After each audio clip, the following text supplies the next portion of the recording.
And next, I'd like to move on here to talk a little bit about direct mail. And for the most part, I'm going to be talking about catalogs, but a lot of these principles are going to apply to postcards as well and to other forms of direct mail marketing.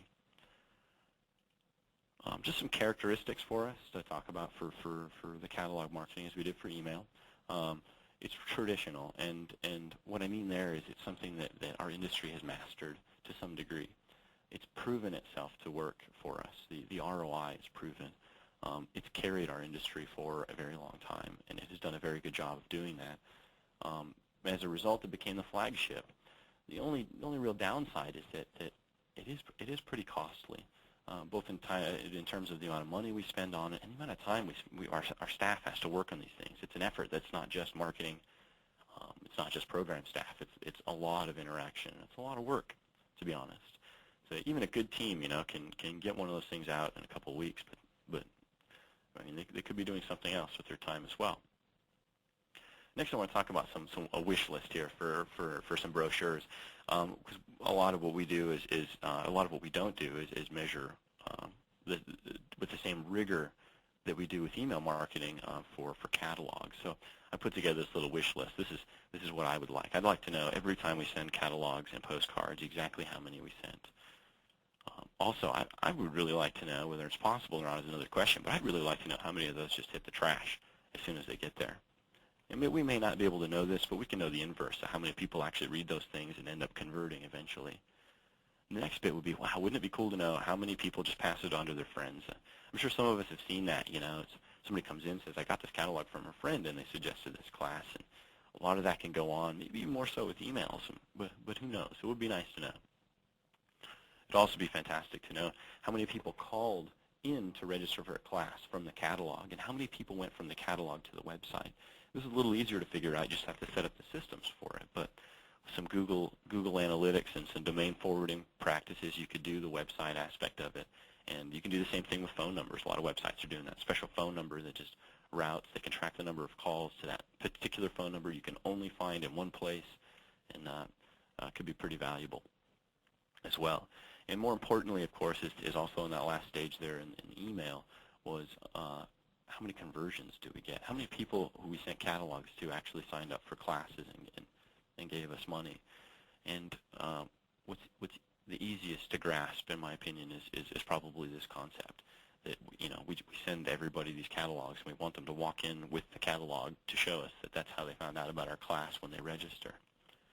But another question, and this isn't a measurement in the traditional sense because it's not necessarily a number, but the question is, who are the people who want us to send them catalogs? Again, I bring up Rich, this guy who maybe he likes emails, maybe he likes catalogs, and it could be one catalog converts him, or it could be one email converts him. But it doesn't really help to talk about these hypothetical people in this way. What we want to know, that we can know intelligibly, is who are the people who are going to respond to these direct mailings. So I'm going to give you guys a little example of a project I did starting a couple years ago that all culminated into most of what I'm talking about today. And it was, a couple years ago for Emory's catalog, we had a demonstrated frustration with it, that it was really expensive, and it was becoming more expensive. Postal rates increasing, printing costs are increasing, and quality expectations of people receiving the catalogs were increasing.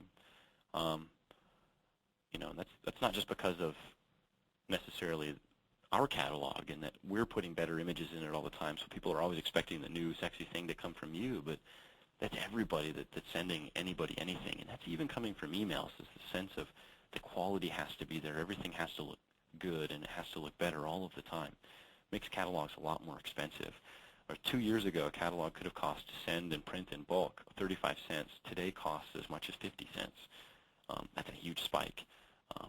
Clearinghouses are charging a little bit more, post office charging a little bit more, everybody's charging a little bit more, but that's almost a 50% increase in the expense. And when you multiply that by the tens of thousands you send every quarter, that's no trivial number. So before any of that got out of control, we really decided we had to get the catalogs under control and who they were going to. And this is the formula they used to use a couple years ago. This is the parameters we use to determine a likely customer. We figured the household had to make $75,000 or more.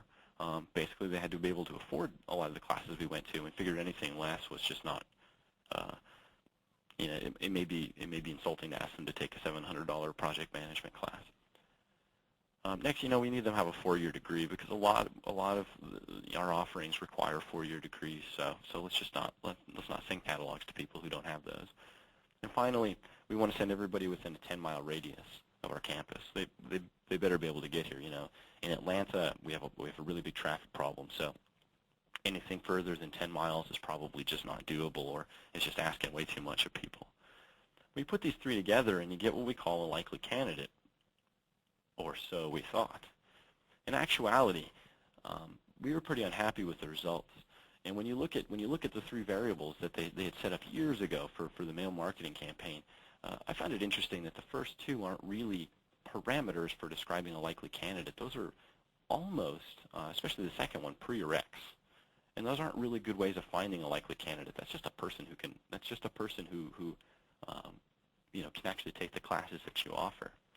So there's a little confusion there about how we were going to determine these things. The only variable we really had was the distance from campus, which turns out to be a fairly important parameter, but there are so many more. And next we have the cost to acquire a customer in a bunch of zip codes. Remember, I said there are a bunch of metrics you could use to measure your marketing efforts, ROI being one of them, and cost to acquire a customer is a good one if you're interested in headcount, and that's the way this is displayed. This is the amount of money we spent on catalogs to a set of zip codes from a purchase list, and how much we spent getting one person to register from that zip code. In fact, it wasn't just any registration, it was only new registrations, because from the purchase list, there was no overlap with the purchase list in our own database. So these are people who've never come and taken classes before. And this is how much it's costing us to get these people. We looked at this and we said, holy cow, those three big stacks in the middle are just way too costly to get one new person to show up. So the thought was, well, let's just not do some of these zip codes. They must not be conducive to doing business with us. And one of the things we found out was that the cap of 75, or the minimum, the floor of 75K per household didn't really account for households that made in the millions that would just hire people to come in and teach them how to fence if that's what they wanted, etc. So we cut a lot of these zip codes out. We took those same catalogs and we redistributed them in the same zip codes. And I'm going to do this transition for everybody a couple of times. But watch this. Watch what happens. In some cases, some of those zip codes got worse and became a little more costly, and that makes sense.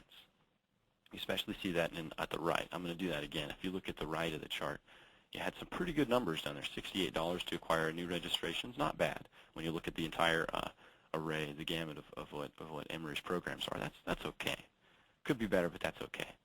We redistributed catalogs there, and suddenly those guys on the right weren't performing so well. There's even one in the middle that wasn't, but that's okay. And that's an illustration of the need for continuous improvement. The new setup looks a lot better, but we could still make some improvements. Watch this. This is interesting. One more time. Over to the left, we had a couple of zip codes that were doing not so well. We decided to keep them anyways. We sent them more catalogs, and suddenly it became cheaper to get new registrations. Cheaper to get new registrations after we sent more. So we had the opposite effect. It was this an inverse relationship. The more money we spent on it, the faster the rate we got new registrations from those zip codes was. So clearly, overall, we made a pretty good decision there. And part of the reason is this. This next chart shows you a list of carrier routes inside of one zip code. The carrier routes all have a very diverse set of ROI. And the next step, of course, in the continuous improvement is let's look at the carrier route level and just not send to bad carrier routes. Forget the zip codes. We don't need to think about zip codes. We want to send to those 3,500 carrier routes. So the lessons for direct mail is, we really can't guess who the good candidates are. We need to know who good candidates are. We need to know where they live. We need to know how many we should be sending to those zip codes. If it benefits us to send more and we're going to get more better business out of it, we better do it. And we also need to develop a smart mailing list, a smarter mailing list that's going to update itself. And that's what we're going to jump into next. But the goal there is just to remember, keep improving, keep improving, keep improving.